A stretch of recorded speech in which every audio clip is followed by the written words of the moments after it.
That sounded like recording is in progress. So whenever you're ready, Chair Housley. Thank you so much, Carissa, and welcome everybody. Um, we finished the legislative session and I'm still catching up on my sleep. But we got her done, and I can hardly wait to get up to the lake. Tomorrow is lake time, so I'm excited. So thank you everybody for joining today. Is Hoffman here? I don't see him yet. I talked to him yesterday and he said he was coming, so um, that's good. So just remember this meeting is being live streamed and recorded. Is Rep Mamanli Hiltzy here? I don't see her today. All right. Um, all right. So I guess first up on the agenda, because we don't need to do any roll call right now, do we, Chris? Um, Diane, should we do a roll? Nope, we're good if we can It's fine, identify quorum here. unless you guys want to do introductions. I mean, I just want to introduce Andrew George from LCC is here. He's also one of the staff members with the LCC as an analyst. So just, I think everybody else knows each other. So up to you, Senator Hoffman. Housley, I'm sorry. Sorry. I think we're all good. I think we all know each other. Maybe if the new ones, if Rep Mamanli Hiltzy comes on, maybe we'll do introductions if she gets here. Great. So I need a motion if a quorum is present. Oh wait, so first let's do the agenda. Let's approve today's agenda in the minutes from February 21st. Does anyone want to make a motion to approve those minutes? I will. This is John. Second, Carl. All right, all those in favor say aye. Aye. Those opposed, nay. The motion passes. All right, great. So next up is the commission business, the elections of officers. They're elected every 2 years. So Chris, do you want to take that over, how to do the Sure. election of officers? Thank you. Absolutely. Thank you, Chair Housley. Every 2 years or so, the commission elects or re-elects officers, chair, vice chair, and secretary treasurer. Just as a background piece, the secretary is defined in statute as being the at-large member. So you don't elect the secretary, but you elect a treasurer, and that has been rolled together as secretary treasurer the way things have worked recently. So we currently have positions open for chair, vice chair, and treasurer. Carl Samp has graciously handled these elections for us in the past. He's a past national pilot, many of you know, and past chair of our organization committee when we had one. And so I would turn it over to Carl to call for nominations on those positions. And then after that's completed, the meeting will be turned back over to the chair.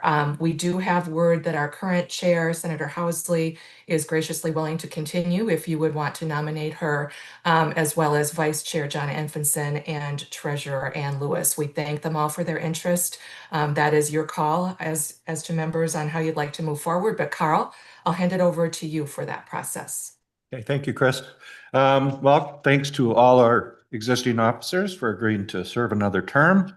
But let's start with Secretary Treasurer Ann Lewis, current and agreed to serve another term. Do we have any nominations for that position? Any nominations?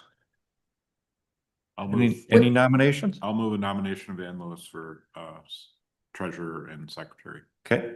David nominates Ann to continue in the role. Any other nominations? Any other nominations? Hearing none. All those in favor of Ann, say aye. Aye. Aye. Congratulations, Ann. Thank you. For vice chair, John Anfinson's agreed to reserve. Any nominations for vice chair? I would move the nomination of John Anfinson for vice chair. Thank you, Ann. Any other nominations? Any other nominations? Hearing none. All those in favor of John serving another term as vice chair? Aye. Aye. Carries. Thanks, John, and congratulations. And finally, Karen Housley has agreed to continue serving as our chair. Nominations for chair. I will nominate Senator Karen Housley for chair. Right. So we have a nomination for Senator Housley. Any other nominations? Any other nominations? Hearing none, all those in favor of Senator Housley serving another term, say aye. Aye. Aye. That carries. Congratulations and thank you, Karen. Thank Hey, you. Chris? Thanks, Carl. Would you like Senator Housley to move on to executive committee appointments? I can chat about that if you'd like. Kind of going along with the election of officers, every 2 years, the commission relooks at their executive committee, and that is designed as being the chair, vice chair, and secretary treasurer, so your officers, but there are 2 additional members. And the overall composition of the executive committee should include 1 House or Senate member, 1 agency representative, and 1 regional representative. So your officers cover some of those, but then you have some things yet to be covered. Your current members outside of officers have been Sally Feinday. She's a regional member, not with us today, and Lisa Havelka from Explore Minnesota as an agency member. Both have indicated that they would be willing to continue serving, but that would be open to others as well. So I turn that back to Chair Housley. If members are in agreement on the current composition, you could call for a motion on that. If someone else would like to step in, that is fine as well, but that's where you're at. I would like to make a motion to authorize the executive committee, Sally Feinday and Lisa Havelka, and the newly elected officers. And I would like to ask for a vote. All in favor, say aye. Aye. Aye. Those opposed, nay. All right, motion passes and we have an executive committee all made up. Thank you. I think I see on the agenda we have legislative updates. I don't really have any. It's just that we're done. That's it. That is, we ended up getting a bonding bill out the door, which was good. 700 million bonding bill. It was mostly the nuts and bolts, infrastructure, roads, bridges, water. There will be a new Bureau of Criminal Apprehension in Mankato being built. Also a mental health hospital, the Anoka Miller building in Anoka. That was another 55 million. But a lot of good projects across the state to really cover. Water was a big deal this year. Every little municipality is having either clean drinking water or wastewater treatment plants. It was a big deal. So we've got $290 million going into that. Yeah, it's a lot. But it was good. It was good to be done. And it didn't blow up like it did last year. So we all are speaking to each other. So it was a good way to end. That's all I really have for updates. If anybody has any questions, you can ask them. Otherwise, we can just move on. Well, Senator Housley, I was just gonna say that I also know that the St. Anthony Falls Laboratory at University's laboratory got approved for like just over 600,000 to do a sediment study of if the dams were removed in the heart of the Twin Cities, where would that sediment go? And so they've been funded through the Environmental Natural Resources Trust Fund to undertake that study of the river here in the cities. And that will really be a foundational, a study to determine can those dams be removed or not and the river restored in the Twin Cities. Senator Housley? Yeah, nice. Housley? Thanks, John. I didn't even know that was in the environment bill. So thank you for the update. The extension. Chair Housley, just to let you know, this is Diane. Diane. Just to let you know, like the Legislative Coordinating Commission, along with the House and Senate, had appropriations in the state government finance bill, the omnibus bill, that actually happened before it was signed. Yeah. Before the special session. And the funding will be continuing at the same level for the MRPC. So that's good news, Yes. on things with looking at, tails of the deficit and, so that's really good news. So just to let you guys know. Thank you, that too. Diane. Thank you. Thank you. For that. Thanks, Diane. Yeah, that we got a few bills out the door before the end of regular session in May, and that was one of them. So thank you for that update. All right. Thank I you. should mention, Yep. John? Senator Hoffman is here now as well. Did he come live and in person? Yeah. John, nice. I thought you were doing Not it. looking pleased right now. I was gonna do it on the phone, and then after I woke up this morning and I went, I'm really having, some post-traumatic stress disorder and stuff. So let's go back to. So let's go back to the scene of the crime. And no, I have something else going on too, Karen, here that I needed. I just thought, all right, I'm gonna go do this. So, and I'm glad I did, but 694 is down to 5 miles an hour because I keep forgetting, John, it's one lane on the 35E. It's like, it's in my mind, but I just, didn't even think, and I went, ah. I made that mistake yesterday and today I took 36. Oh, gosh, I didn't even know that was going on that side. Well, 'cause I you don't get out of the Aspen of Minnesota too often to come to the east side, do you? No, I don't really have any need to get over there to your neck of the woods. Sorry.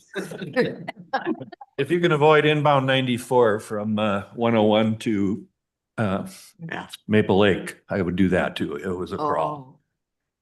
Brought to you by MnDOT. Yeah. Right, Marnie? Hey, we're I working on forgot to it. check 511mn.org. Oh, geez. Well, thanks for coming, John. Good to see Next you. up, Chris, do you want to report on the regional meetings and the elections for the fall of 2025? Absolutely. Thank you, Chair Housley. This is just a quick update and reminder that another kind of businessy type item, the commission is due to elect 3 regional members before the end of this calendar year. And this will now be 4-year terms as changed in statute in 2023. So the 3 regions up for re-election are Lake Itasca to Grand Rapids, Grand Rapids to Brainerd, and Brainerd to Elk River. And so Carol and Peter and I talked about timing of these meetings. We gather regional stakeholders from our partner lists that nominate and vote for regional members. So we would be looking to do these meetings potentially in late October. The statute change also now says that the commission is the final appointing authority. So those regional groups would be making a recommendation back to you that would come to you at your November meeting. So this will all be happening, just as a reminder to you all. I've reached out to Sally Fineday and Megan Christensen and Carl Samp as the current regional members in those positions, and we'll be working with them on locations and format and lists for those meetings. So more to come, but it's out there. And then others of you, John and Kate, your elections would be up in 2027. Of course, those are final terms. If something comes up in the meantime, we can always make changes, but those are now the terms that are in place. So we just wanted you all to have that reminder. And if you have questions or input or would like to attend those meetings, any of that good stuff, let me know and we'll help. Thank you. Awesome. Thank you, Chris. Any Yeah. questions? All right, we're going to go on to the budget report. It's on page 5 of the packet. And Chris, can you give us an overview? Absolutely. And Ann Lewis, treasurer, might have some comments too. On page 5, you've got a recap of where you're at generally to date on the budget. This is coming up to be the end of the fiscal year on June 30th, also the end of the 2-year biennium. So the way that biennium works is that unspent funds that you had last year at the end of fiscal year 24 could roll forward into fiscal year 25 for you, but now that will end. You're closing out a fiscal year and a biennium, so you'll be starting fresh July 1st, going into fiscal year 2026. And as Diane mentioned, there was good news from the legislative session. Funding levels for you are steady for the next biennium. So new budgeting will take place and all of that good stuff. But in terms of where you're at for this fiscal year, you can see that you do have some funds available remaining in that column that says remaining, about $27,000, but that leaves a couple months of expenses to come in and also a MAP project. So you did have funding remaining after last year's national meeting that you hosted. Also after quarterly meetings have more Zoom participation than they have in the past, things like that, and carryover from the prior year. You had enough funding remaining to do a map printing, and have talked about that in the past. We'll talk more about that later, but that's happening potentially as we speak. Those maps are going out this month. And so the billing on that will come in. That agreement is in place not to exceed $15,000. And so by the time that all comes in, you'll be pretty close to spending out your biennial budget. Won't be perfect, of course, but pretty close with that map project. So Anne, if you have anything you'd like to add, that would be great, or I'm happy to take questions. I don't have anything to add except that I think, remind us if you can, Chris, how many years it's been since we've done this map printing. And I think what Chris has done to juggle how we've been able to expense this and get it in, and get it finally done is commendatory. And I thank you for making that happen, because I think those maps, we've talked about this in a couple of committees for MRPC. Those maps are really a big part of what we do to market traveling the Great River Road in Minnesota and nationally. So thank you very much for getting that through. And that means that will be done before our new budget starts. Am I right about that, Chris? You are correct. That was the goal here, to make sure there was enough funding to do it and then get the project done and completed in this fiscal year at the end of the biennium. So it's coming right down to the wire, but it is in process. So, and thanks for the question, Anne. The last time the commission printed maps was 2020. You had a special appropriation to do so, and it was the largest run you've ever done. Special funding was obtained at that time for a run of 80,000 maps for a 2-year period. And that was right as COVID was starting. So what happened was you ended up with 80,000 maps and no place to go with them when everything was said and done. And so we did some changes at that time and had storage contracts in place and shipped those out over a longer period of time to partners as they were able to take them. So you're just coming out of that kind of strange period of map usage. And now this is the first time maps have been printed since then. So we'll talk more about this later, but it's a run of 29,000 based on what your partners requested. And they are requesting them, as Anne said, they are something that people are asking for and aren't using. And I've actually been getting some calls as to where they are because it's taken a little bit longer here with some of the issues on the printing end of things. But yeah, and Anne brings up a good point. Other than that special appropriation, often what happens with these maps is that they get done if you have funding left after other commission priorities. That might be something that the executive committee or commission wants to look at going forward. Is this something that you budget for on the front end, rather than waiting to see if you have enough money to do something if other things don't take the funding? So something for the executive committee or for others at another time. But Anne, I hope that answers the Yes. question that you had. Thank you, Chris. Yep. Hey, Chris, do you Yep. have is there a bucket? I don't like money going back to the general fund, especially if it's specific for what you guys are doing here. Is there a bucket that's like a contingency bucket or a bucket where you could, whatever's left over, put into, because you're gonna need, I think those maps are amazing and they're great to give out, A, B, but it really highlights just that the gift of the Great River Road. And so do you know, is there somebody, or maybe somebody can answer that? Do we have someplace where we can? I can Diane, take if you that, could. Senator Hoffman. Sorry, Chris. I can take that, Senator Hoffman. So the LCC has a provision for carry forward, just like the House and the Senate. So it goes into the carry forward funds. We have utilized, it's kind of commingled with all the other unspent funds that the LCC may have from different, projects or whatever, or the operation funds for the LCC. In the past, the director, Michelle Weber, is executive director of the LCC, has been gracious in allowing then the MRPC, and it depends on the circumstance if there's budget deficit or whatever, but she's allowed the then MRPC to utilize those funds from the carry forward funds. It's again commingled in it, but we've utilized Sure. those before in the past. You're doing carry forward funds from last time. Are you gonna be able to carry forward this biennium? That's gonna be, okay, so then that's off the, Yes. that's off the shelf. All right, awesome. Thank you. If I might add, I think in previous years too, we've prepaid some of our national dues out of that as well, so. That does get a little tricky because accounting wise, you need to have expenditures occur within and we got a little ding a little bit Okay. from our auditors on that. All right. Okay, thank you. Don't want to ding. You know you're doing something right, Carl, if the auditor starts thinking. It's It's dinging. not like you're doing a forecast grab, Housley, right? I mean, but it's just that I'm glad to hear that there's a way. Yeah. Because the what if clause, all of a sudden, what Yeah. if all of a sudden, the mayors are coming, the 104 mayors are coming to Yeah. Minnesota because La Crosse said no to it, Yeah. and it's like, it'd be nice to get a. And I would, not to speak for Michelle, but, okay, I will, but I think Michelle Weber would be amenable, even if there was some additional Nice funds, to hear. emergency funds that would be All right. needed. We would have some, we have some, the LCC, the Joint Offices, Joint Commissions does have some surplus funds that would be able to utilize beyond, so. Awesome, thank you. Anybody else have any questions on that, on the budget? Okay, good. We will move on to the National Great River Road. We'll go first to the annual meeting in Baton Rouge, and the details for that are on page 6 through 8 through in your packet. John, Ann, or Chris, I don't know who wants to go first on the Great River Road nationally.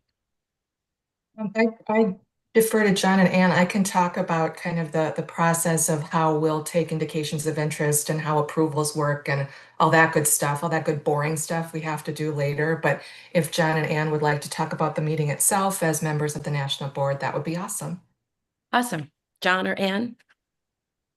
Well, I know what, I think John wants to highlight someone in particular, one of the speakers, but I will just say, before you go into the ins and outs of getting to be a part of this, I think it's a super program that that's been put together by Louisiana this time.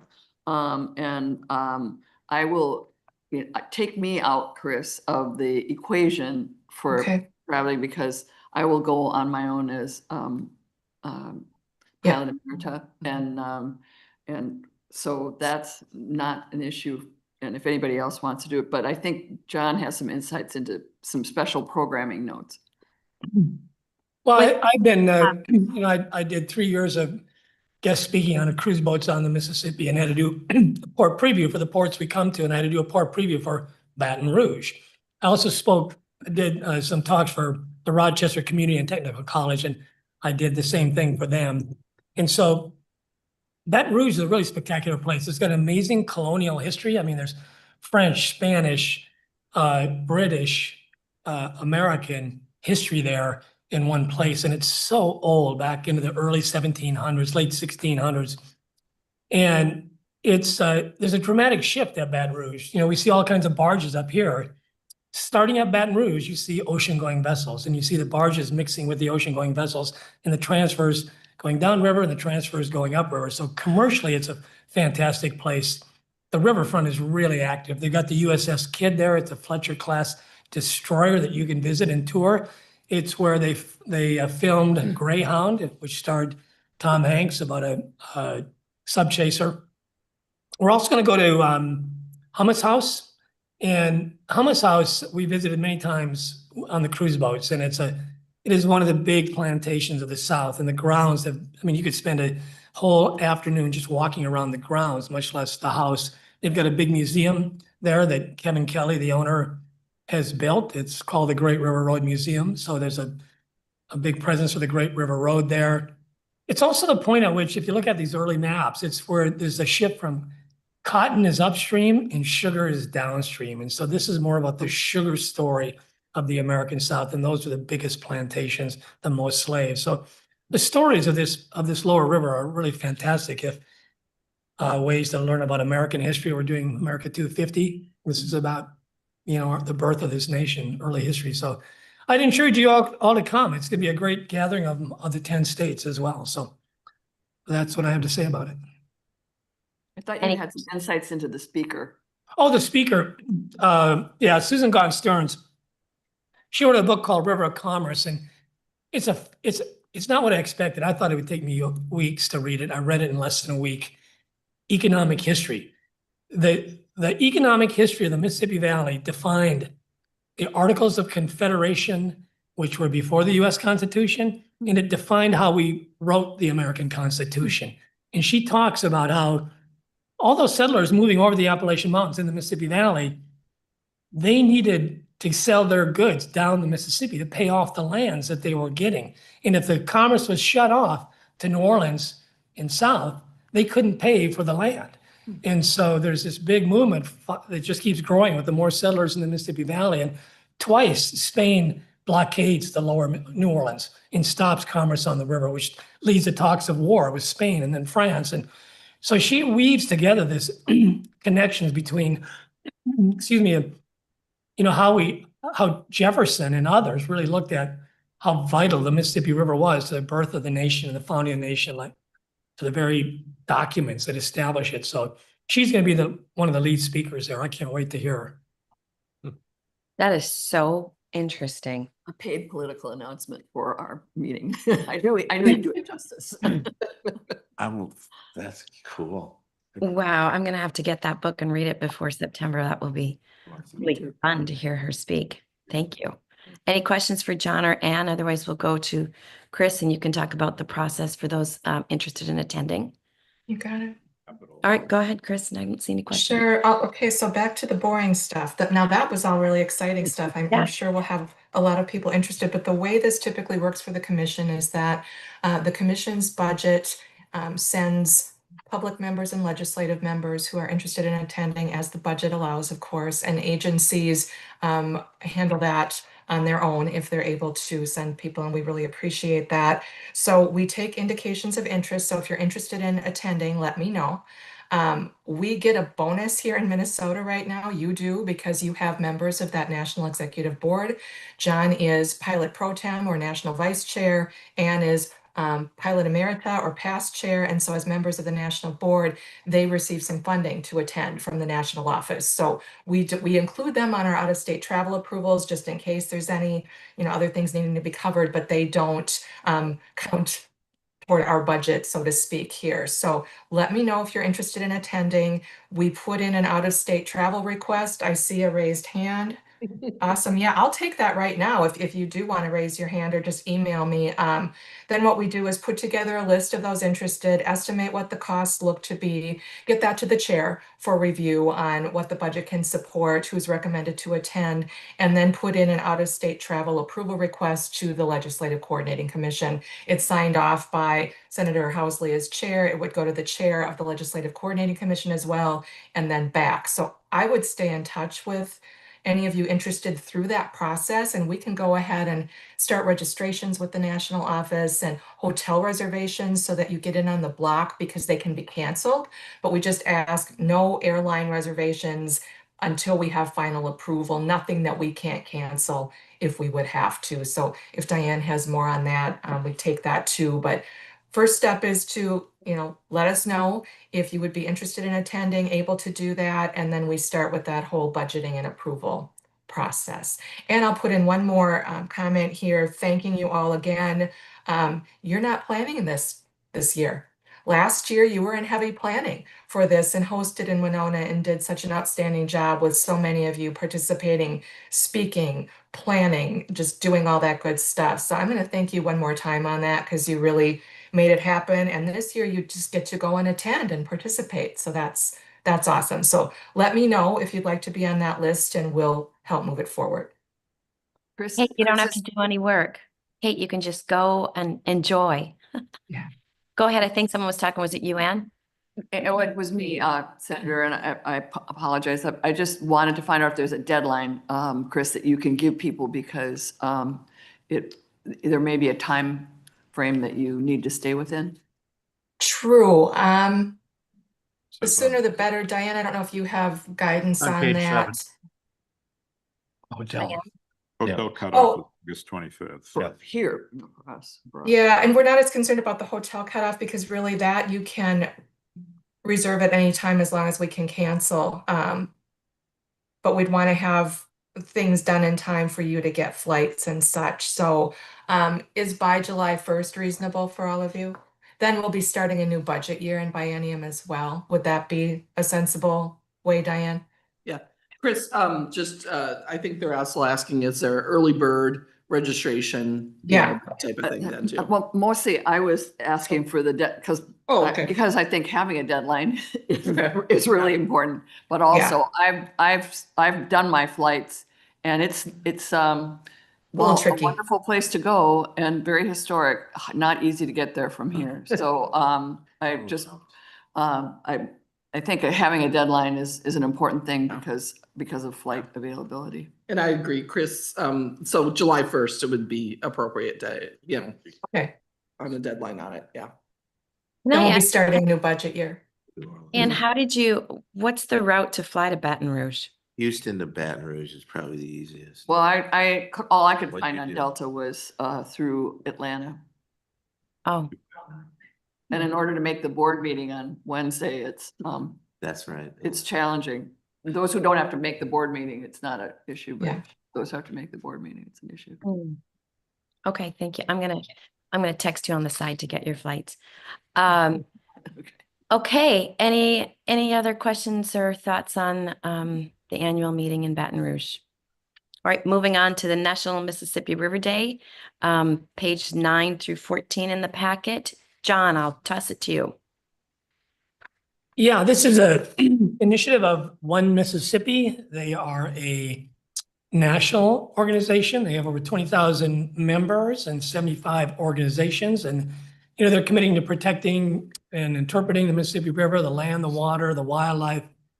And they really thought, there should be a National Mississippi River Day. I can't believe there isn't one already. And so they've designated June 2nd to be National Mississippi River Day they're trying to get organizations and cities and states to sign on to this proclamation declaring the Mississippi River or National Mississippi River Day. Right now, it looks like you'd have to do that yearly. 3 states did it this first time, a number of cities. I was unaware that Minneapolis did it, and so one of the issues I think we should start thinking about this proclamation and having it teed up for next year. But there's some organizational things. There's 2 versions of the proclamation. The first one ends with I see as a promotion for One Mississippi. And the shorter version doesn't do that same thing. And I would advocate for the shorter one and maybe edit as necessary. The other thing is that they've got people start off doing these proclamations and I don't know who's doing what out there. And so like Minneapolis signed a proclamation. I had no idea they had done so. And so we don't want the Parkway Commission in Minnesota starting to go to cities and in the state, and there's 5 other people doing the same thing. So I brought that up on June 2nd, they had a national call, 10-state call, and I asked them how they were planning to coordinate so that there weren't conflicting or simultaneous advocacy for proclamations in different places. So they're working on that. So once we iron that out, we want to make sure that everybody in Minnesota knows who's approaching who and when. And so I plan to start talking to them about that. But I think the idea of doing this every year would be a great thing for both the state and for the cities that are all along the Mississippi and Minnesota. I'm happy to answer any questions people might have about that. Thanks for John, doing- I'll just, Go ahead. if I may jump in with you. So it's almost like a first reading of these proclamation drafts for you too. And if you would want to, as a commission, go forward with making requests, if John finds out through that coordination, that would be a role people would be looking for.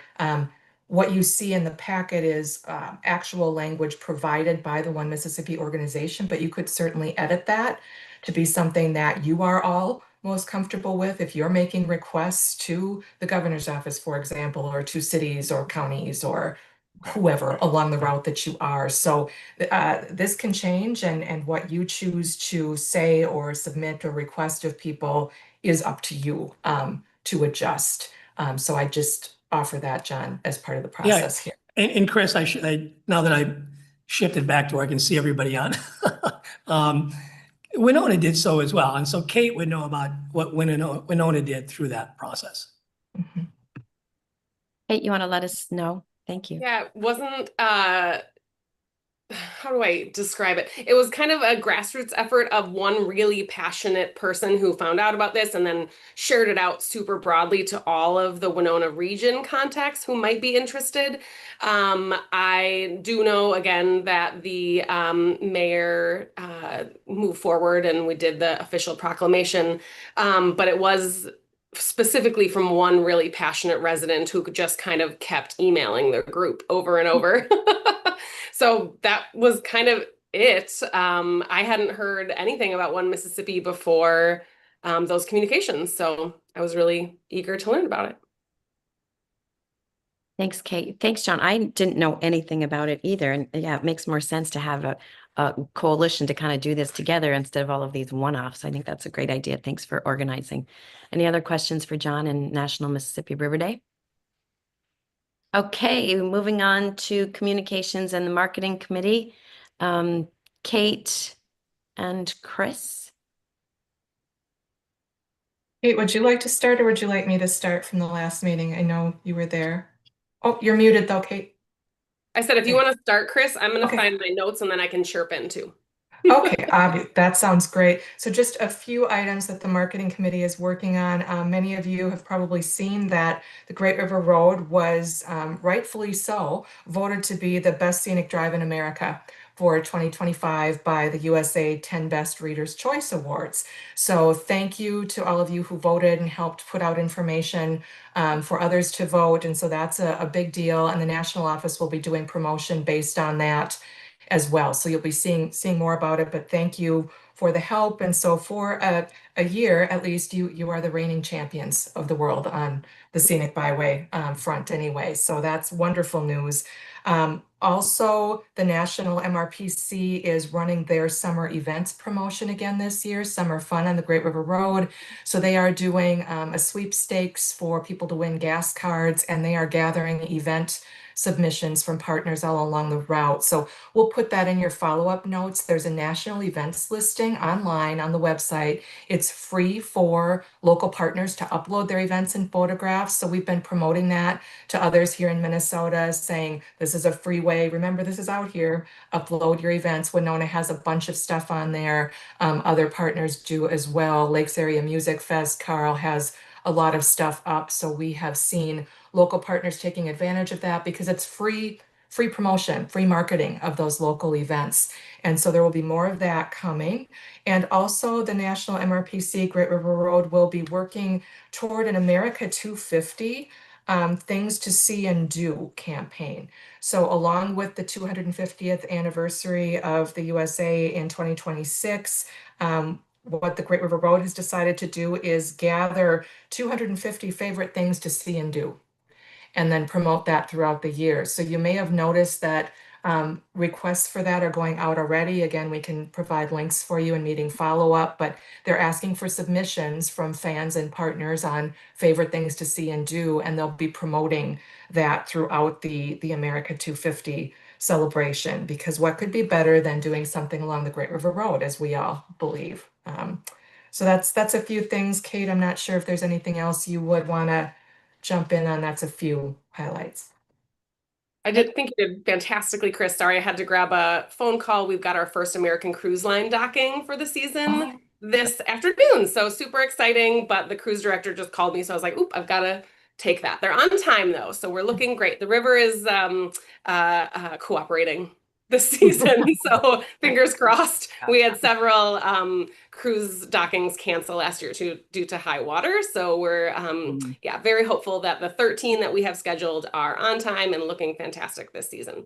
But again, marketing wise, Chris, I think you covered definitely all the highlights. And I know I participated in the Interpretive Center webinar and shared all of that information out to our Winona partners as well. And folks were really gave positive feedback to that information and being able to then share that with their front of house folks. So I think that additional communication is really helpful and it has a lot more outreach than just the folks attending that one webinar. Thank you. Any questions for Chris or Kate? Okay, then we will move on to the Culture and Heritage Committee. John Anfinson and David Kelleher. I don't know who wants to go first, but go ahead. Committee. This last meeting. So David missed it. I was hoping I've been talking a lot, so David would be there, but he missed the last meeting. So Culture and Heritage Committee, there's two things I want to talk about. One is the committee meeting itself, but two is we had two workshops, we call them, one on the 14th, one on the 15th of May that were really well attended and successful. So the committee itself, the main thing was a wildlife museum in Mississippi, at Leland, Mississippi, and they've been pushing to have it nominated, but their nomination just was not up to par. I still think it's not up to par, but I agreed to accept it provisionally, that if they just made, just like they've got the exhibits there. All I gotta do is take stuff from the exhibits, put it in the text and put in the nomination. Because if the nomination is really good, it gives the national office something to promote. They can just grab the nomination and start promoting this place. It's like this collection of boats and motors and fishing gear, and that this person who's got some money has collected over their whole lifetime. It's really cool. I mean, the southern Mississippi is about fishing and hunting and really engaging in the river that way. So this belongs. It's just, again, one of those cases of trying to get the nomination up to what the Interpretive Center is about. So it's been approved, but I'm still looking for a little more information from them.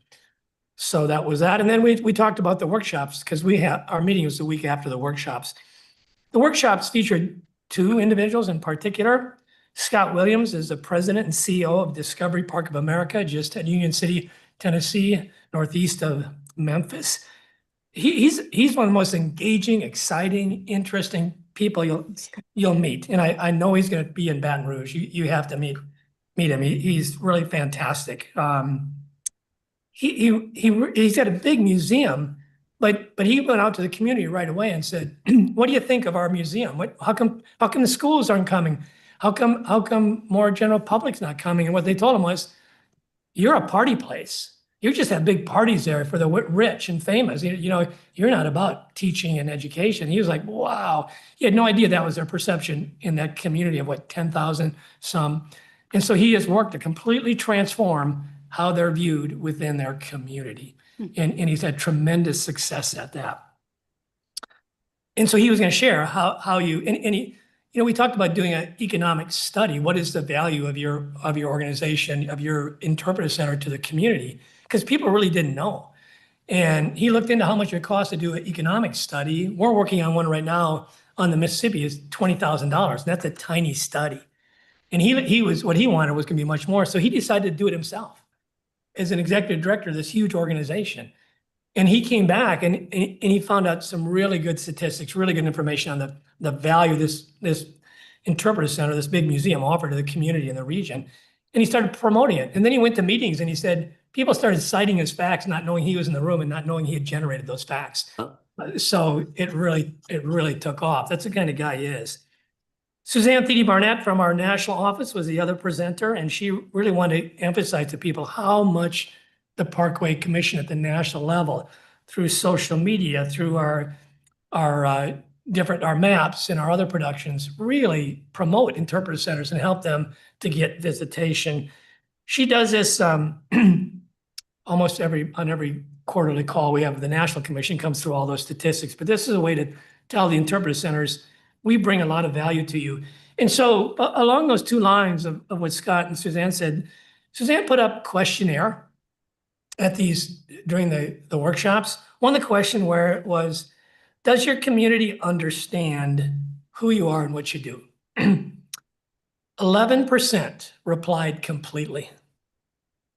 And these were from all different sides. Tell the attendance numbers. There was 50 or more. This was 32, 9 of 32 participants. 32 participants on this. There were 2 different days, so there are different numbers for each day. Chris, I don't have the exact numbers in front of me. But Either.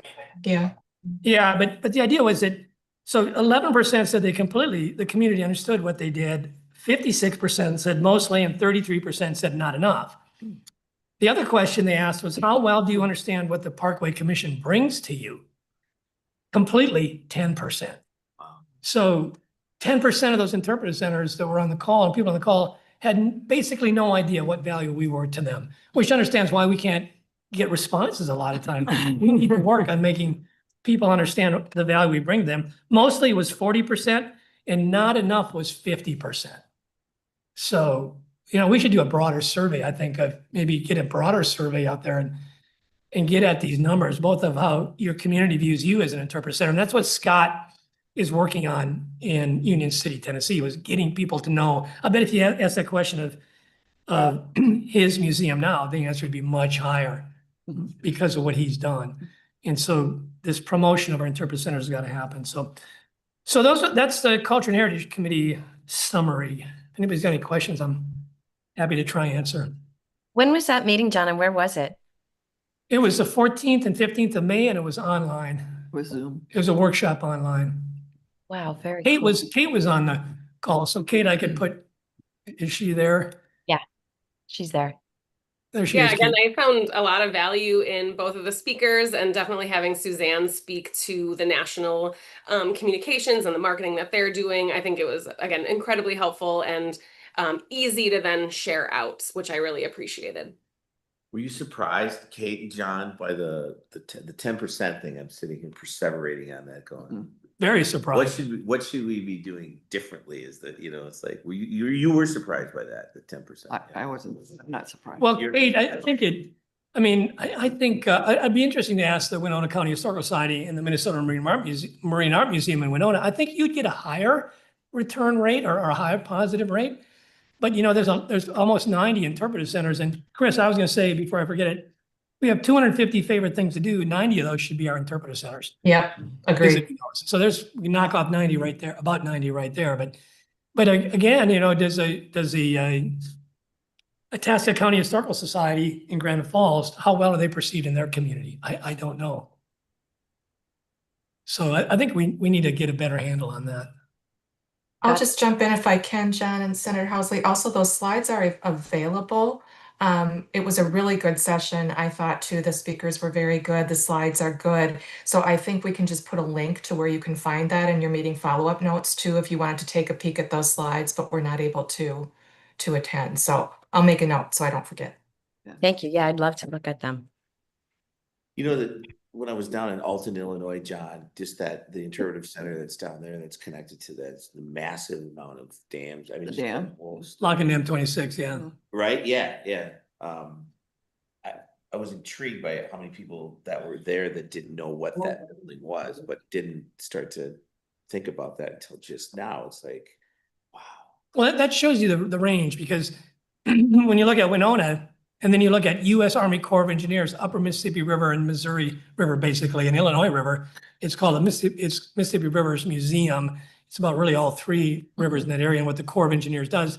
I can see people not knowing what the Corps does and why there's a museum and it's outside of town a ways and it's at this big lock and dam. But when you have, interpretive centers that are locally managed or state managed within your community, what's the difference? Are they better understood or less understood? So again, we need to learn more about these things. If I may add, I think the thing that that was most beneficial and perhaps most successful about these two sessions was that we tied people in interpretive centers into this discussion. We learned from it, but also they learned a great deal, and it speaks to the value of hosting these kinds of events that bring value to them, plus an opportunity for us to tell our story. And this is a first. So to say that we have only 10%, they could only have 10% knowledge in that group, in a small group, is really a reflection that we have not done as much of that. And we haven't keyed into some of our strong IC people to help us tell that story. And it's, I think the more we do it, the better off, that higher that number is going to be. Yeah. Awesome. Thank you. Got a little work to do. I have to ask just one question quickly. Carl is upside down on my screen. I know he's upside down on everybody's screen. Not on mine. My pattern. I'm not standing on my head. So Actually, physically flip the iPad, take it off. The thingy, yeah. Oh, shoot, I liked it better the other way. Now we get the feeling. At least Still? it's not a Now cat. you're back to the. Okay, sorry to interrupt. Who's next? Next is the Environment, Recreation, and Ag Committee, Marnie. There she is, her screen's up. There we go. Yeah. Hi. Good morning, Chair Housley. Sorry, I'm going to officially fire my internet company. It just went out. So, yeah. So I'm on my phone. Luckily, we have multiple technologies available to us, right? So the last committee meeting was in March during our annual Minnesota Transportation Conference. So I was unable to attend. I think Chris was maybe going to try and attend. Other people usually pop in when available, but I think people were booked that day. Chris, do you know if anybody attended or were you able to? I don't recall on that one. I am not having anything popping to mind. One thing I will say though, see, it comes to me. Pollinator Week is coming up, and that is something that this committee has promoted, National Pollinator Week. Mhm. So there's a toolkit for that on the National MRPC website as well. We'll put that in your notes, but that is something that has recently come through that committee. And the award that the National MRPC received from the National Scenic Byways Association. They're now the National Scenic Byways Association, and the MRPC received a partnership award, a byway partnership award from them for the Great River Road Pollinator Program. So there you go, Marnie. I just needed a few seconds there for my brain to kick in, but those are some Right. things that are out there. Excellent. Thank you, Chris. And You then got it. the next meeting, the next meeting is actually scheduled for next Wednesday at 9 o'clock. And I feel like a bad committee member, but I do have a conflict that I can't get out of. So I'm hoping maybe Anne or John or maybe even we could ask Peter if somebody could represent and attend that meeting. I did email Sabrina Chandler, who's one of the chairs of that committee, saying, I'm still, I'm still out here. I apologize for not being able to attend, but the next meeting is scheduled for next Wednesday. I can do that. Amanda? Hi, it's Amanda Dernberger from the Department of Natural Resources. I forgot where I was from for a moment. My apologies. I'm signed up for that subcommittee, but I don't have the meeting on my calendar. So I do have a meeting scheduled at that time. It's with Grant Wilson. I can see if we can reschedule it, and I can see if I can attend if somebody else from the the commission's unable to attend. Great, thank you. I will forward you the information. Yeah, I can send that to you. Awesome. Thank you, Marnie. Thank you. Thank you. Go work on that internet, Marnie. It's so annoying. Look great. at Liz crying. Thank you. Thank you. Anybody have any questions for Marnie? All right, moving on, Transportation Committee, Peter. Thank you, Chair. Howsley, everybody hear me okay? Yep. Okay, great. So the last two meetings were focused on two major topics in transportation. One is the ownership of the naming rights and logo for the Mississippi River Trail, which Minnesota is, thanks to Carol Zoff, is very, very far ahead of everybody else. And I'm not biased or anything, but they are. And in any case, Minnesota has done a great deal of work with that over the years. And now the rest of the states, I think, are trying to catch up. So the good news is that MRPC is now the new owner of the MRT logo and name, which is the trail that runs through all 10 states in bits and pieces. And Trail Route 646 is the name for that. And so that's the good news. The good news is that they have ownership of it now, and now it's going to be spread throughout all 10 states in a concerted, unified effort. The second thing has been ongoing, and that is a mapping of the wayfinding signs. So that's the signs on how to get to the interpretive centers within each state. And Francis Schelfut from Wisconsin has been heading up that project. And the idea is there are 90 plus interpretive centers in the 10 states on the Great River Road that are Great River Road sanctioned interpretive centers. And he's wanting to see what how people can get to them. And he's wanting that to be on MRPC's website so that everybody can do that. Now, of the 10 states that are working on this, none of them have completed this effort.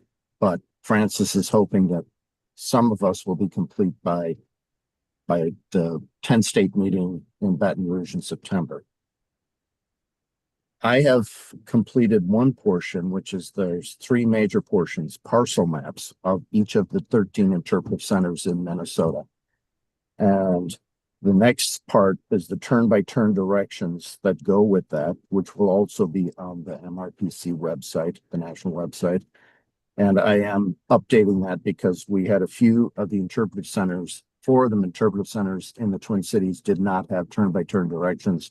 And then also Itasca County Historical Society, which was new, which is our 13th interpretive center in the last few years, did not have turn-by-turn directions. So this is from several years ago, pre-COVID. And so I'm updating that. And then the last portion is the photo inventory and wayfinding signs. Francis has offered to help me, and I will be updating the parcel maps that are complete to the MRPC website. And then after that, I will turn my attention to finishing up the turn-by-turn directions. I will not be able to be at the 10 state this year, but I will attend the committee. I've asked Suzanne if they can have that virtual so that I can attend that meeting. There was an issue with how quickly the transportation, how it quickly permissions for travel out of state were, and apparently it was a very compressed timeline. Carol can talk more to that than I can, but in any case, we missed it, and so I am not going. But I will be working on these transportation, the wayfinding signs for the interpretive centers, for 13 of them for Minnesota, for the transportation. As I said, I finished one of the 3 major parts, and I'm working on the other 2. And I would like to just say that one of the things that's come up is with the pollinator corridor for the Great River Road and the Monarch corridor. The ERA is active in that process, and a booklet was produced last year that talks about activities that locals can do to increase pollinator habitat along the corridor. And yes, I am aware that some people have reservations about that in terms of butterflies or pollinators crossing over the road and then being killed. But nonetheless, researchers have shown that it was more of a source of more pollinators than it is a sink of existing pollinators, and that the net benefit is greater than the net loss. And I was also at the, this is slightly off topic, but I was at the Interpretive Center workshop for the Wednesday one, and it was there were excellent presentations, and it was very helpful to hear the interpretive centers talk about what they were not hearing, or the benefits they didn't see they were getting from the Great River Road, which again, I'm unbiased, but I think they're very high and beneficial to me. That's it. That's the end of my report. Thank you, Chair Housley. Thank you, Peter. Thank you so much for all that work. And Senator Housley noted she just had to take a call quickly, so she left us for a minute. But John, if you would like to continue on into the next agenda item, that would be awesome. Well, that's an easy one for me to continue with, because I'm just going to turn it over to Carol.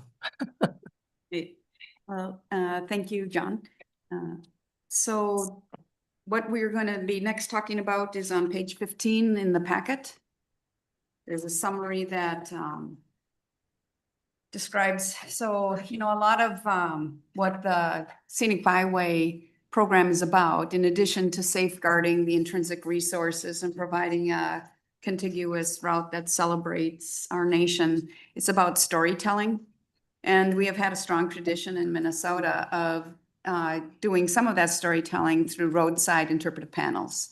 We have a look and a feel to them, but some of them are 25 years old. And in 2021, when Tim Wilcox was served in Peter's position as the Great River Road Program Coordinator, he and one of our college students went out and they surveyed all of the conditions of those in-place interpretive panels. And we presented at that time, not all of you are here, but many of you were. And so what we found is that there are the majority of the signs actually do need maintenance. Some of the frames have had a little bit of ice damage. But the interpretive panels themselves, the original generation, were made with fiberglass embedded materials, and they are, in some places, you can hardly read them. In fact, and we have had a couple of instances where MnDOT's site development unit, who manages the overlooks and waysides, have incorporated new signage, the same sign. I'll provide them with the graphics, but they'll fabricate it new and refurbish the frames. But in general, the entire system needs to be refurbished by the time we get to it. It was estimated in 2021 to be about $1 million project, and that would be to refurbish or refabricate the panels for those that are already in place. And then also we have, as part of interpretive plan that we did to create this, what we call a roadside storybook. We have content that was developed 2003. So it needs to be looked at, and this is why it's a $1 million project, is that really the content, we have good content, but it's dated. And so a lot of, like Itasca State Park, I think last fall, we presented that they have assessed all of their signage, of which there are 6 panels right in front of the Mary Gibbs Interpretive Center and a 10-state Interpretive Center panel. And those, they removed 4 of those because they're redoing all of their interpretation with more inclusive lens regarding Native American storytelling. And so 4 of our panels needed to be updated in that regard, and they will do they will do the development of the panel content, fabricate it, and reinstall them. Oh, they will? Yes, as part of that project. Yep. And so, I mean, that's where we left it, you know, and so, but at any rate, it's in the corridor management plan, which if you go to mnmississippi-river.com and go to, I forget what the tab is, but there's about this, under about, and then you can see a corridor management plan tab. On page, I wrote it down, 3-30, we talk about the interpretive panels, and this is from the viewpoint of 2015 is when we wrote that, 16 is when the plan was completed. But we do describe the value that they have, and that there are conditions that we really need to address. At the time of, in 2021, it was a budget year where things were not as, you know, were not favorable legislatively. And so we did not pursue the funding from a legislative appropriation standpoint. We've looked at the Historical Society manages the legacy grants, and they have 2 types, at least at the time we looked at it last. And one is kind of to develop the content, and then the other is to do fabrication. So there's 2 levels at which we could look at delivering a project such as this. They haven't gotten any better since 2021. So we really are committed to, I mean, I think that what I would recommend, and we have time on the agenda for everyone to discuss this, but that it go to the executive committee to have more discussion on fiscally, how do we achieve this project? I know in the past, in 2021, when we recognized that we had a big project on our hands, if we were to address this holistically, John, you were involved, I think Tucker was involved, MHS was involved in the DNR too. And so we looked at who, you know, how do we address this? What is it going to take? But it's going to be a big project. And then the other thing is that, you know, in the past, quite frankly, I have managed a lot of that. There are people who manage some of the fiberglass embedded. I never would have done those, but technology helped me with by the time I handed it off, or got it. But I don't know that right now we have the capacity to manage that project right now. And so, but we have other storytellers on the commission, which is great. So I think that's also part of it, is how do we manage the project? So there's a funding component, there's a scope, how much of this are we really going to try to address at this time? And then the who will manage it type of discussion. But that's where we're at, and it is one of the priorities in the corridor management plan. So I would leave it, I asked if we could have a discussion on that with the full commission. And with that, I'll turn it back for discussion.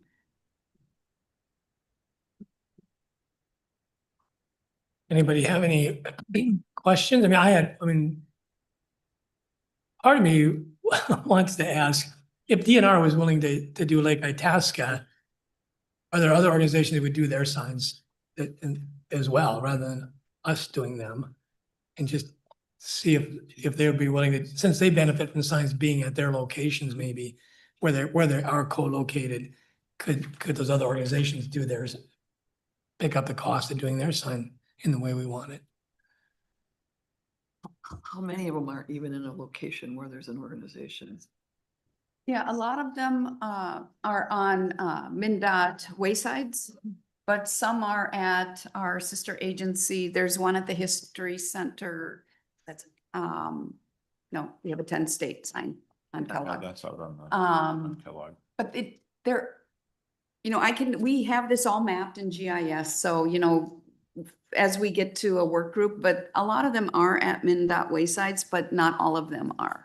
And then in addition, in 2015, as part of the current corridor management planning effort, we also developed and installed two-sided interpretive panels in Mississippi River Trail host towns. So there's a set of those panels outside of the Bemidji Conference Center on the lake. There's in Winona, it's by the Tourist Information Center off of 61. We've got in Ramsey, and then in Hastings by the Mississippi River 61 bridge crossing. There's one under that near the trail. Again, so these are placed more for trail users. So that's another set of panels that are out there. They're the newest of them all. Where in Ramsey, Carol, is that? It's right off of 10 on the west side where the Ped Bridge comes across. It's right down there. You can see them there. They have like an aqua frame. So we try to use a consistent color so you can see it from a distance and say. So are they part of this storytelling? It would be something I think we would need to reassess, by the time we figure out a project and who's going to work on it, we would need, because, the last time we looked at it was summer of 21. Wow. I know time flies. But we all stay youthful. Just a mile from Oliver Kelly is where that is. That's by. Carol, can I ask a question? I'm sorry, I missed part of this discussion. I can't remember, and I know we talked about this before, but does the storytelling content need to also be a part of the project is updated on that one? Very much. Which is much more of a resource of people's time, perhaps, It could take like half the budget just to get the content figured out, don't you think? Yes. I mean, it's a very inclusive, you need to be inclusive, but you need to be accurate. Yeah, the crafting of language is, it's time consuming. It requires some expertise and consultation. Yeah. Potentially with outside groups, potentially tribes and others, if that's part of the content. But it is time consuming, and to the extent that you have staff who are doing that people need to be paid. And to your point, David, in the corridor management plan, we met with White Earth, Leech Lake, and Prairie Island, and then we also did a lot of public engagement, and everyone encouraged us, and it's in the plan, that we need to tell that story more. And it's not a story, it's a lot of stories, just like the rest of the river. It's and so I do think that it will take quite a bit of time to refine. And, one of the concepts that we had in the plan is, so right now, the roadside storybook concept is that we have 6 panels in each of the counties along the river, along the Great River Roads, that's 21. But we also had a concept, can we have a set for each of the tribal nations as well? But then as we move through the project, what we really were hearing is that actually every panel has an opportunity to continue to tell that story. Because, and so it's gonna be a big project, well worth it. People read those panels, they do, and it helps, it's part of the branding. So I think it's well worth it, but it's a monumental lift, and I guess I appreciate all the questions, but maybe the executive, it's the how do we do it, if it's still a priority. And maybe the executive committee would take that on at their next meeting. Thank you, Carol. Anybody have any questions for her? This is Chris, Senator Housley, and thanks, Carol. And we can certainly set up an executive committee meeting now that we have them newly designated, and look maybe at July or something this summer to get started, or whatever Diane would recommend on that as well. But we can certainly start down that road if you like. Sounds good. Do you need a motion on that? Does somebody? Another I question? don't think so, Ann. If you'd like to make one, you certainly could, but I think we can just go ahead and schedule an executive committee meeting. Sit next to me, Carol, because I ask questions while things are going. John Hoffman, did you want to say something? No, I was laughing because David's like my interpreter of all the interpretation that's going on here. I love sitting by him. The history wonk, and I'm going, wow. I'm over here going, wow, Carol's off. How's Joanne, by the way? Doing great. I was with her all weekend. Sorry, Chris, I didn't mean to cut you off, but I realized these mics are always hot over here, and I was just like, Yeah. I'm just excited to be here, so. This is David Kelleher. I'll offer to be part of the conversation to help identify funding sources. We don't need to go down that rabbit hole right now, but when you talk about using legacy amendment funds, arts and cultural heritage funds, or I don't know if there's possibilities with park funds, parks and trails funds, to the extent that these are on parks. I'm happy to talk about some of the quirks and conditions and opportunities with that. That actually rang a bell because it would benefit your sites. Those funds are difficult. When I went to some workshops before, they said, no, we can't benefit MHS directly, I think. Anyway. We can sort that out. Yeah, thanks. Glad you're on our team. No, David do it now. Yeah. So Chris, I would include him on, if we have an executive committee, it'd be great to have David. For that agenda For that- item for to that talk as well. about. Yep. I'd love to get going on that. 2021, well, it's a while ago, and this stuff doesn't get any younger, and the value to our brand, to the Great River Road, is really, really important. And with the 250 celebration, and now being an all-American road, and being named the best road trip in America by USA Today, all these things, I think, really give us some urgency to do this more now than we might have in the past. So if we can do that, that'd be great. Absolutely. I'll chase you down for dates soon. Perfect. Thank you. Thanks, Carol. Now, next on the agenda, we've got the Minnesota Great River Road, the information tools. We will get an update on the print map, and then Marnie, you've got the plan your trip and the digital travel guides. First, we'll go to Chris with the print map update. Oh, sure. Thank you, Chair Housley. As we mentioned before during the budget section, the Minnesota Great River Road print maps are being redone and printed and distributed this month. There were a few changes made to those. There are always a few updates, especially to that contacts panel. So the updates were made. We reached out to partners along the route to identify the quantities desired and arrived at 29,000, going to about 40 locations along the river. So you have some sites that use lots of those maps. Itasca State Park goes through a lot of those maps, and people look for them and like them, and we're so grateful that they distribute. Other sites go through fewer, but we send those out based on request, and so we requested quotes from 4 printers for the project, selected one just down the road from where you're sitting there in the meeting room in St. Paul, and they will ship out directly within the next week or so, they will be going out. And I will have a few here on hand then to fill small orders from the website and use for meetings and such. But this is a one and done, a one-time shot of 29,000 going out to partners with a few back here at the office. So we're excited about the opportunity to be able to do that. I still get a lot of feedback about those print maps, even after all the discussions that have been had over the years about, things just going straight electronic.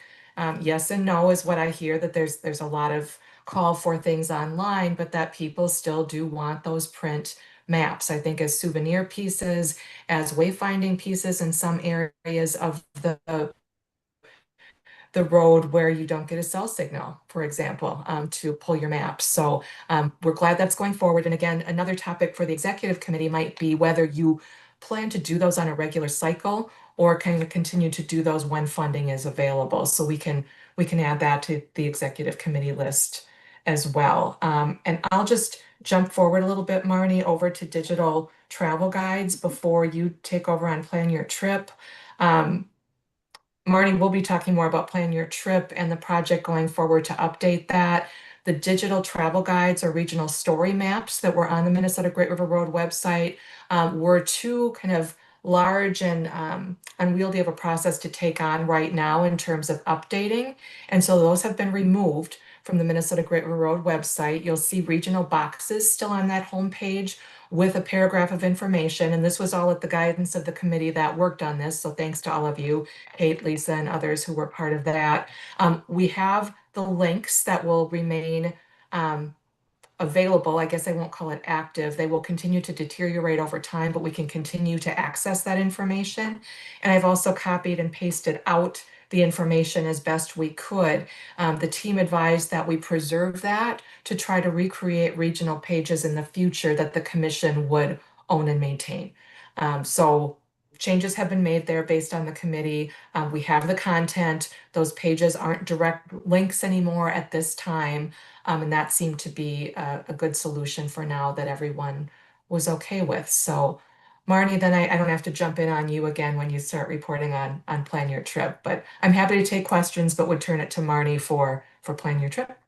Thanks, Chris. Marnie? Thank you. So good news on the Plan Your Trip application. Andrew Kurth has been working away on the new application, the new draft. It was reviewed by some of our committee members and some revisions were made. That was earlier in May. And it's been submitted, of course, government, we have our processes. And so it's been submitted to the MN.GIS Web Administrators Work Group for review and approval for public distribution. So we should be getting that, any comments, approval pretty soon. Andrew thought it took about 30 to 45 days to complete. So the target date is August of this year, which will be nice because we talked about perhaps having a kickoff, with the September Drive, the Great River Road month. So good news on that front. Thanks, Marnie. Any questions for Chris or Marnie? Senator Housley. Yep. I'd have one. This is Carl. Chris, did you say that previous printing, have they all been distributed now? Yes. Okay. Yep, I've got one box sitting here waiting until the new ones come in. We were down to one box. Great. Nice. Thank you. Good. Any other questions? You want that last one? Yeah. Okay, so we will move on to the letter of support requests. Leech Lake Band of Ojibwe Scenic Byway application in your packet on page 16. If you've had a chance to review the preliminary letter that was provided. Chris, do you want to take it from there? Sure. Absolutely. Thank you, Chair Housley. So this was provided obviously in December of 2024 when the Leech Lake Band of Ojibwe and partners plan to apply for a National Scenic Byways grant.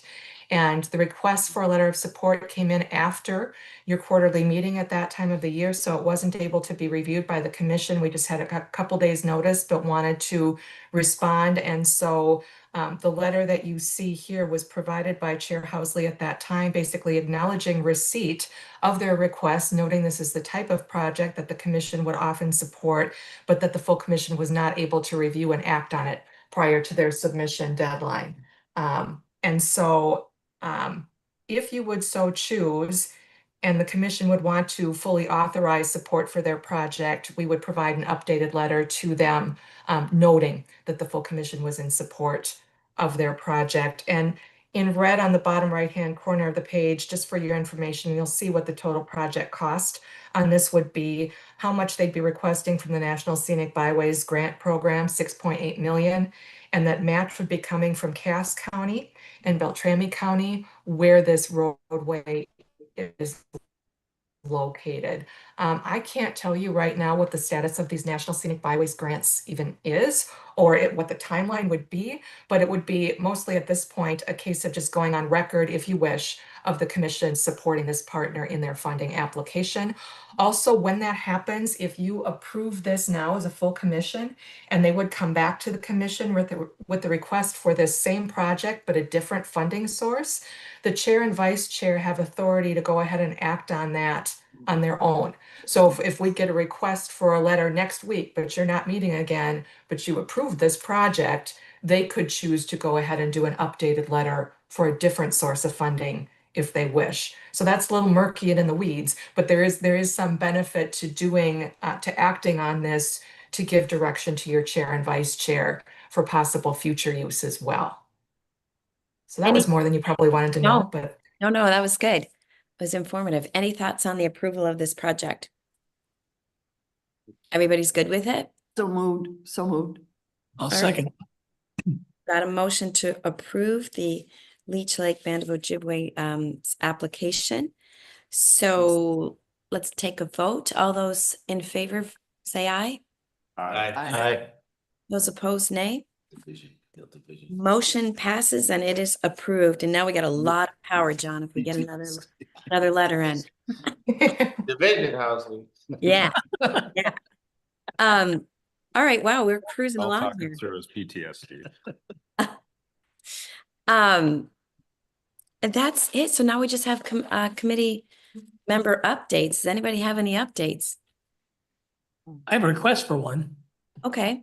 Go ahead. Senator Hoffman, you mentioned that the MRCTI is going to be here the week after our meeting in Baton Rouge, and 104 mayors are going to be here. And I think it's a real opportunity to show off the Mississippi River in the Twin Cities. And it'd be great if the Parkway Commission could be a part of that, or we could do some kind of, get on the John Holden Paddleford and do a trip up the river through the gorge, through Lock and Dam 1, talk about the future of the river here in the Twin Cities and about how much, just the stories of the Mississippi River in the Twin Cities. So is that coming into view at all? Oh, thanks, John. If I may, usually there's a process, a year-long process of a city bidding to get the national. There were the 10 states, and they invite the tributaries and folks that are part of it.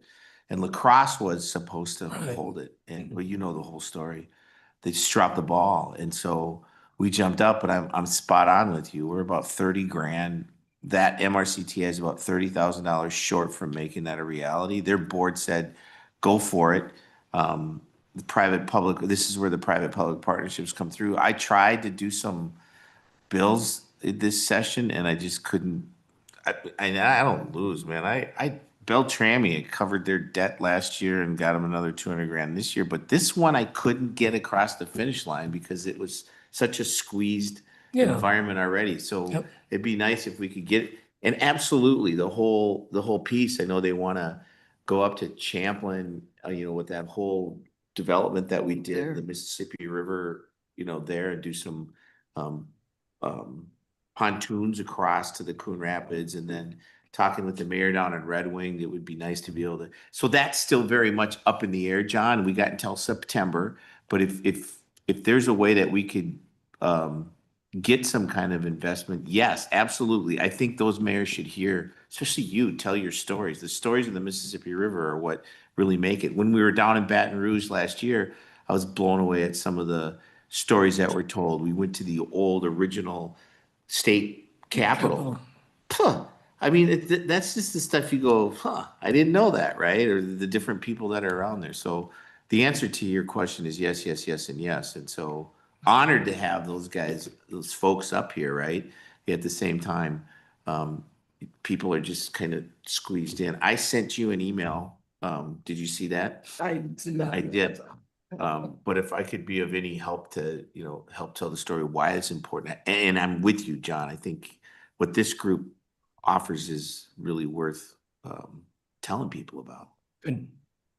And I sent a letter to their administrative staff person and said, gave them the news about being named the USA Today favorite, best drive. And said, I would like to be attending. Would she please put me on the list? And could the Great River Road play a role? I just did that on my own, but I didn't realize there are 30,000, which explains why it was a very enthusiastic letter back, but it didn't give me any information. Yeah, they're just because, it costs money to do it. And it's Yeah. like, okay, what do you do? But here's the thing, they're the mayors, the 104 mayors along the 10 states. This organization has done a really good job of getting some work. They were the first folks 2 years ago when we were up in Bemidji to get them to really talk about a Mississippi River Compact, kind of like with the Great Lakes. It's something that I've been trying to push for. There's other people. And it was the mayors who are saying, duh, this makes sense, because for them, the businesses they have along the Great River Road and the beauty of the Mississippi River, it's just like it's enhancing and it draws you to it. And they realize that if they don't have abundance of water or clean water, they don't have jobs, right? And so there's that win-win. Sound like an Iron Ranger there, Ann Lewis. If I may, It's not a bad thing, John. This is Chris, Senator Hoffman. I'm just wondering, is there flexibility on how that contribution would come? I know in the past, when we've looked at working with MRCTI, they have a pretty formalized process of how they do things and set these agendas and handle things, how everything is to go. In light of this kind of changing more towards the meeting date, would there be flexibility, and not to put anyone in the room or online in the spot, but if one of our partners would want to host an event and provide it there and provide presentations or tours, I mean, would that be possible, or are they just really in need of a cash contribution to carry out what they're looking for? No, they would be flexible on that. When I became the legislative liaison between the state elected officials and the mayors, you got to be flexible with me. My ADHD kicks into a room and it's like, you're over. But you're right, Chris. It is funny how they're so formal. Everything's written down in red. But in this case, to that point, Mr. Chair, there would be some flexibility, and I would be the person getting that across the finish line for us on the flexibility. Chris, does that help you? Yeah, thank you, Senator Hoffman. And so if there's a group from this commission that would want to chat more about this, maybe we could set up a Zoom call or something. If there are some of you that would want to discuss, I'm happy to help you with that. I don't know what that would be or look like, but there might be things that could be offered, and maybe not, but there might be things that could be offered that would look a little different from some things they've done in the past, if partners would want to do that. Oh, it would be great. I mean, when I was in Baton Rouge, all of a sudden there's two universities there. There's the LSU and Tulane, maybe? Yeah, the one that's it was the traditional black colleges which one? It's a university. It's like two different systems they have there. We were at the one in this view of the Mississippi River from down there. It looked like a gigantic lake. And then they had that university, all of a sudden the marching band showed up, and it was kind of cool. I mean, it was a celebration of, I got a picture of the sunset down there, and it was kind of cool. 16th and 18th. Anyway, so yes, Chris, I will assure you flexibility. I'd be happy to work on that too. I've been going to those meetings from way back when. So in fact, that's where I met you the first time. Yep. And so there've been different arrangements that maybe we could put together if we put our heads together. Awesome, thank you. Yeah, I definitely want to attend as There well. are some great venues for meetings, if they haven't locked that in already, but It's if they're in getting- Minneapolis, Mill City Museum or Fort Snelling or places like that that are right on the river. That Science Museum has a meeting room. If there was money, that costs money, I think Yep. you'll see, there's a breakdown of what events cost in that spreadsheet that I sent you. Okay. And so something like that, absolutely, they're locked into the Intercontinental. Red Wing, the mayor of Red Wing was like, let's just do it all down here. And he was explaining, so I mean, that's where people were just, every ideation you could think of about how to not blow this moment to have all these mayors come up to the Mississippi, to cities in the Mississippi River and really experience it. So yeah, I'm flexible as heck. Thanks. David, would you want to be on that conversation as well if we set up a quick Zoom? Sure, I'll try to be there. Okay, I'll drop you all a note. We'll just see if we can get a small group of you together. Could chat a little bit more on that. That'll be great. Thank you. Thanks, guys. Anything else on that? Thanks for bringing it up. Any other member updates? On to other business. Anybody have? We have a couple of doodling, raising hands. Senator Housley, just, Go ahead. I would just quickly say, I attended by Zoom a conversation that the, what used to be called the National Scenic Byway Foundation is now being called the National Scenic Byway Association about America's 250. I thought of you, David. This is they're trying to coordinate byway interpretive plans and create a log for those, not unlike what they did back when the National Scenic Byway grants started to come back through, and they created these documents. That content from that effort is going to go to them, and they're going to recreate that as a America 250 log area. There's more to come on that, but I wanted to make everybody aware that that's something they're taking on, and they're looking for content, new content. They'd like to have us, our states, our byways, look at that content. And this is something more for the MRPC, actually. But each of us as states who gave our content for when we applied to be All-American Roads, that content is in that location and will be transferred to them in their new location. So just it's sort of in progress. She made a quick announcement at the end of her meeting, but that's underway for the national, and it's helpful that we as a state are also a member of the National Scenic Byway and now Association. Thanks, Ann. I would like to ask a question. Do you think that they would want, because even though they're deteriorated out in the field, Yeah, there's already. I have the graphics for our interpretive panels going pretty far back. So we could package, and I did organize them in 2021, to say, where is all this? What would it take? So potentially we could package up those. It's a monster amount of digital information, but maybe we could do an FTE or something. Okay. You know. There's also quite a bit of content in our All-American Road application. There is. Right. So That's there, that they've got that content. yeah, That's but what just they- lightly repackaging that Sure, would help with some yeah, framework Okay. and content material. thanks. I'll try to get Good that. stuff. Anything got else? on that? I've got a Yep, go ahead, David. couple of quick updates from Minnesota Historical Society. First, just FYI, we're heading into site season. Our historic sites, with many of them along the river, are opening up for their season now, and expanding hours for that season. So pretty exciting to have that happen. Everything from Kelly Farm to Forest History Center and everything in between. Chris, we'll talk offline about Drive the Great River Road month with a history theme. Our person in our marketing area has been out on maternity leave, so I'm hoping she's going to come back really soon because we need her back for a whole bunch of other stuff. So we'll get caught up on that soon. And Chris, let's talk. And then third, Chris, when you do your post-meeting follow-up, maybe we can send out some more information. But we're just getting word that our exhibit at Historic Fort Snelling, and I have to look to make sure I get it right, Many Voices, Many Stories, One Place.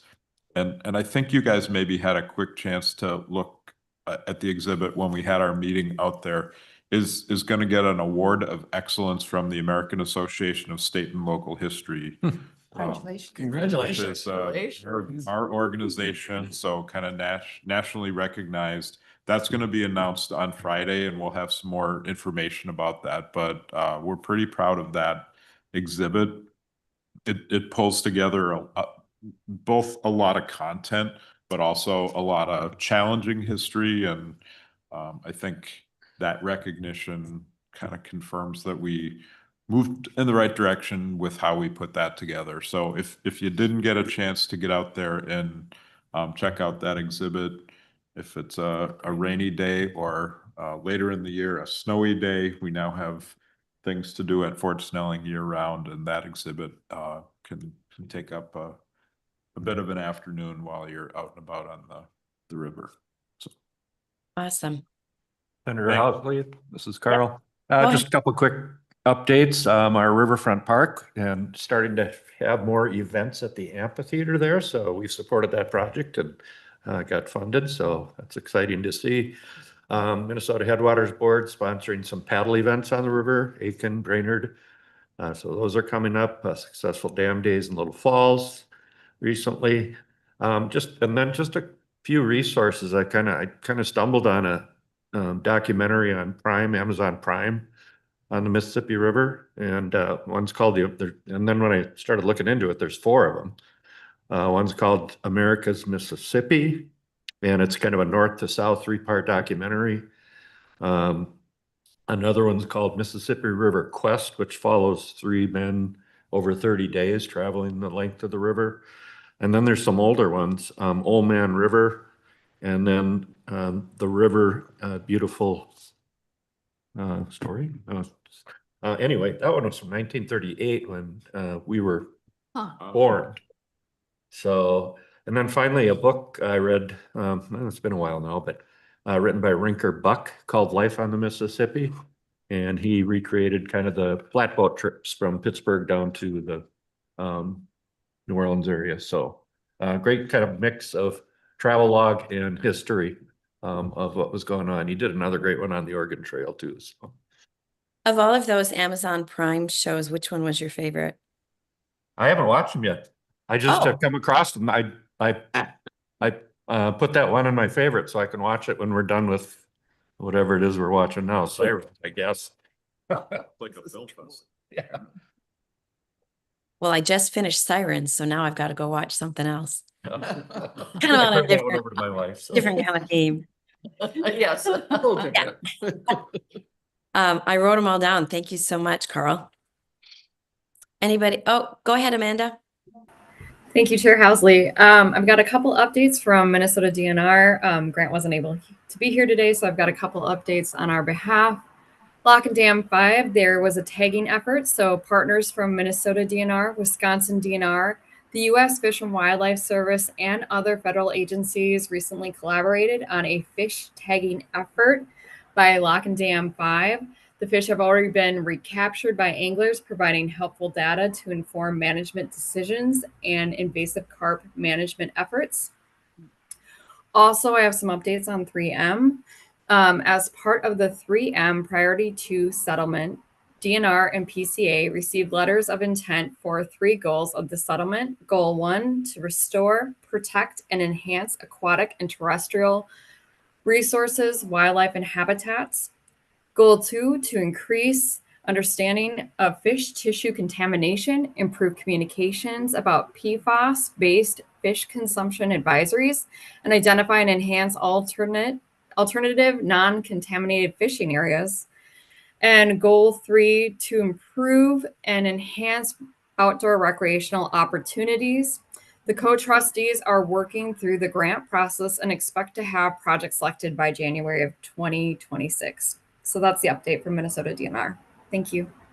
Thank you, Amanda. Senator Houser, if I could just ask Amanda a quick question. Amanda, were the fish invasive carp that were tagged, or were the other species tagged?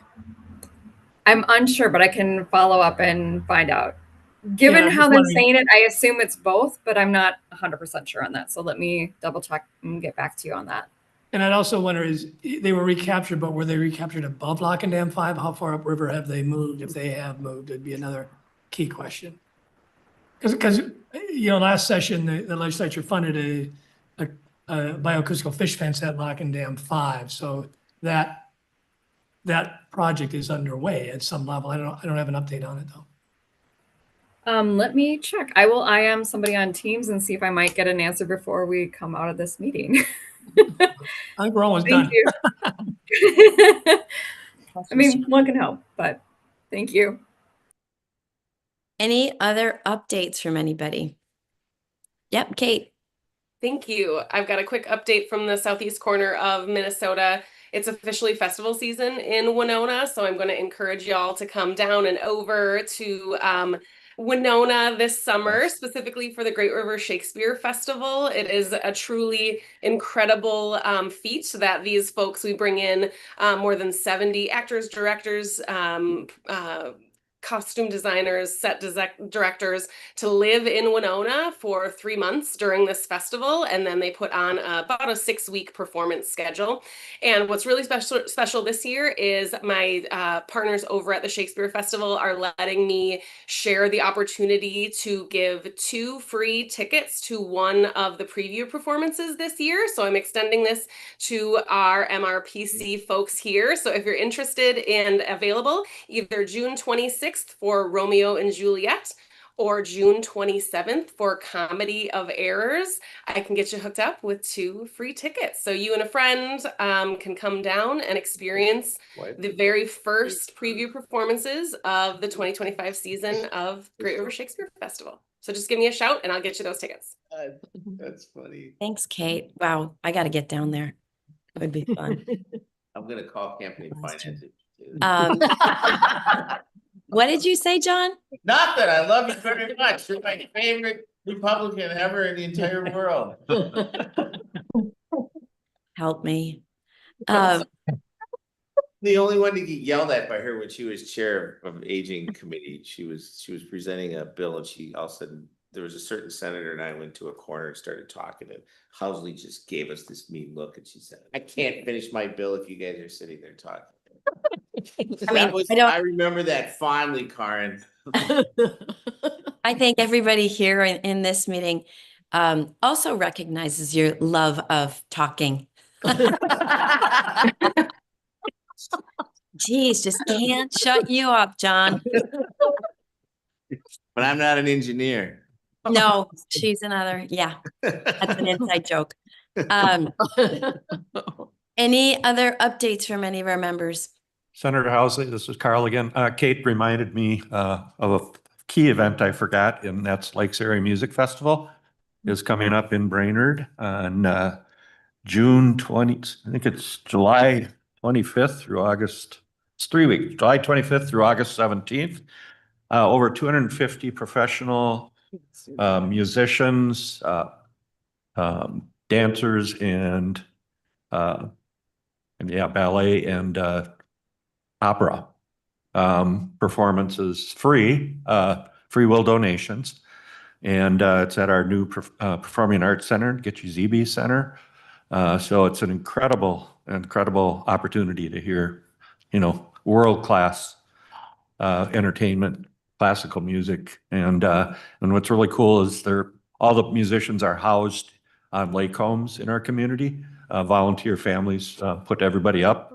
So it's really quite an event and really fun to mingle with folks at kind of some of the after hour events and things. They're from all over the world.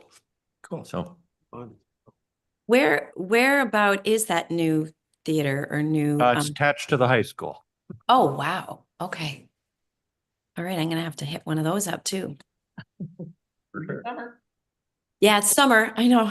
Calendar's already filling up. All right. If you're in town, I'll buy you a coffee. I will, Carl. Thank you. I hope you're not upside down. I'll serve you some of my rhubarb upside down cake. Ooh, I'm coming. I'm coming. All right. If there's no other updates, any other business? All right, we are good. Somebody want to make a motion to adjourn? Or do we just adjourn? So move. Second. All right, we're adjourned. Thanks, you guys. We'll Yeah. see you, everyone. Thank you all. Thanks, everybody. Everybody. Thank you. I Bye. really get a lot of stuff here. This is amazing, Yeah. Carl. Yeah. There's a lot going on. It's good to Really is. really. But is that the little poll showed is not enough people know about what we're doing, and that's what we really have to work at and get out there. And We take. I really want to attend I hope the MRCTI meeting comes off, and I was planning to attend, and I'm planning to attend